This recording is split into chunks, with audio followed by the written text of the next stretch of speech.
Item: SCP-303. Object Class: Euclid. Special Containment Procedures. As SCP-303 has not yet been known to travel beyond the boundaries of Site, the entire area of Site is currently considered SCP-303's containment area. All rooms in Site are to be altered where possible so as to have two entrances separated by a distance of 10 meters or line of sight. Personnel are to be distributed evenly throughout the facility, with available radio or intercom contact so that encounters may be resolved quickly. Personnel who witness SCP-303 are to be submitted for immediate psychiatric evaluation. All SCP objects housed at Site since before June 4, 2010 are to be transferred to Site B, one at a time.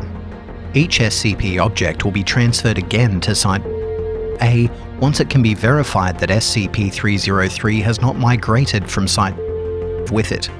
Once SCP-303 either migrates to Site B or remains present at Site, once all SCPs in question have been transferred to Site A, containment procedures will be updated as appropriate.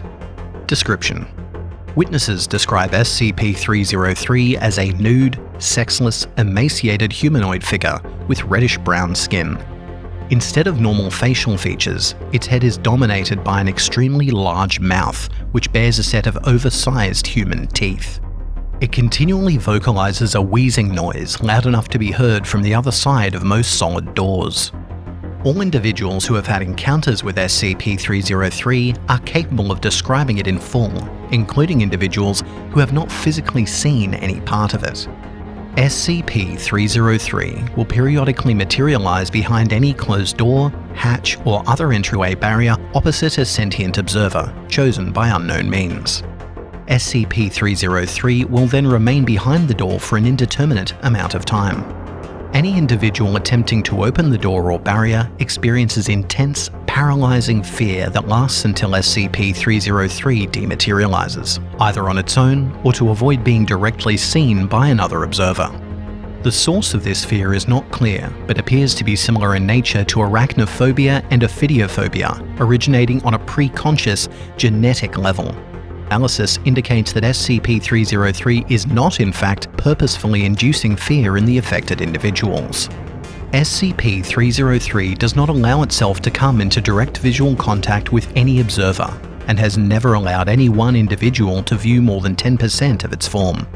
When the door or other entryway barrier is partially or completely transparent, SCP-303 will materialize in an orientation that leaves 10% or less of its body visible, or cause effects of fog or frost on the transparent surface to achieve the same effect. If SCP-303 is approached from a direction in which there is not a solid object or door breaking line of sight, it will dematerialize before direct visual contact is made. Any electronic or complex mechanical devices that SCP-303 encounters are temporarily disabled. SCP-303 has made no recorded attempts to physically or verbally engage any observer. How SCP-303 arrived at Site-25 is not known at this time. SCP-303's first recorded appearance was on March 1, 2010. It is suspected that SCP-303 was inadvertently transferred along with or manifested by another SCP on Site. All SCPs on Site are being re-examined accordingly. Incident Log 303-A. Incident 303-1. Agent was showering in her private quarters bathroom when she became aware of the presence of SCP-303 on the opposite side of the shower curtain. It was wheezing extremely loudly. Startled by the discovery, she accidentally struck the shower curtain, causing it to sway outwards. The curtain partially wrapped around SCP-303, revealing that it was less than 0.5 meters from the curtain, standing erect and facing the shower. Agent reports spending approximately the next 3 hours sobbing in the shower, quietly, as not to disturb SCP-303. Agent reported that the wheezing stopped very suddenly, at which point in time she was able to exit the shower.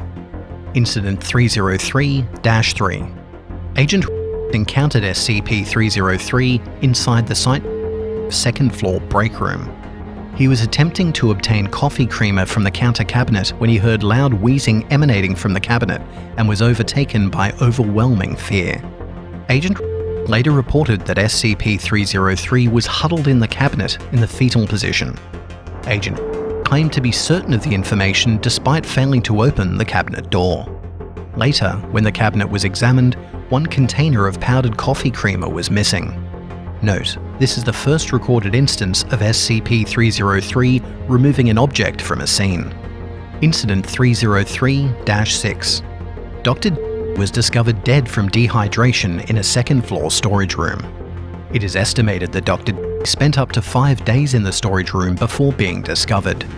A small 4 meter by 4 meter decompression chamber separated the storage room from the adjoining hallway.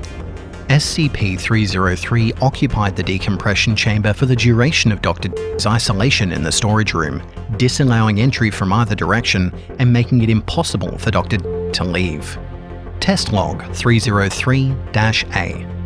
A team consisting of Dr. researcher, 4 security personnel and 4 D-Class personnel were assigned to be dispatched to any reported incident of SCP-303's manifestation in order to immediately perform on-site testing. Test 303-1. 1 male D-Class personnel, D-303-1, was ordered to open the door and threatened that he would be transferred to SCP duty for non-compliance. He refused, citing extreme fear. Test 303-2. 1 male D-Class personnel, D-303-1, was ordered to open the door and threatened that he would be terminated on the spot for non-compliance.